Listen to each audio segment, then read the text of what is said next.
Hello everyone, তো আজকে একটা ব্রাইডাল নেল হচ্ছে।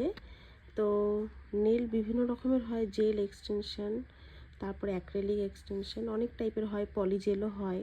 তো এখানে একটা আমরা নেলস করলাম।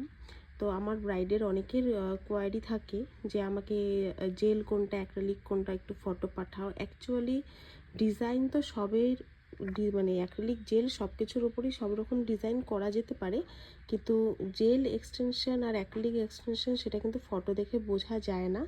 যেমন এটাই একটা প্রসেস, এটা জেলেও দেখতে যেমন হবে অ্যাক্রিলিকেও দেখতে তেমন হবে। তো আমি এটাই বলবো যে ব্রাইডালের জন্য তো সবসময় অ্যাক্রিলিকটাই বেস্ট হয়, সেটা নেলসের ফিনিশিংটা অনেকটাই ভালো আসে। সেটা সবার উপরে ডিপেন্ড করে যে যেটা করতে চায়। আর এখানে আমি নেলসের একবার ফিনিশিংটা তোমাদের সাথে মানে শেয়ার করি একদম ক্লোজ থেকে। তারপর এর উপরে আমাকে এখন ক্লায়েন্টের ডিমান্ডে যেই ডিজাইন থাকবে আমাকে তো সেই ডিজাইনটাই করতে হবে, সেটা আমার হাতে কখনোই থাকবে না, কিন্তু নেলসের ফিনিশিংটা আমার উপরে থাকবে।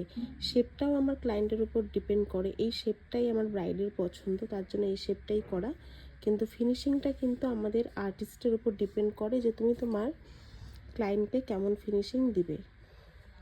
তো তোমরাও জানিও যে ফিনিশিংটা কেমন হয়েছে।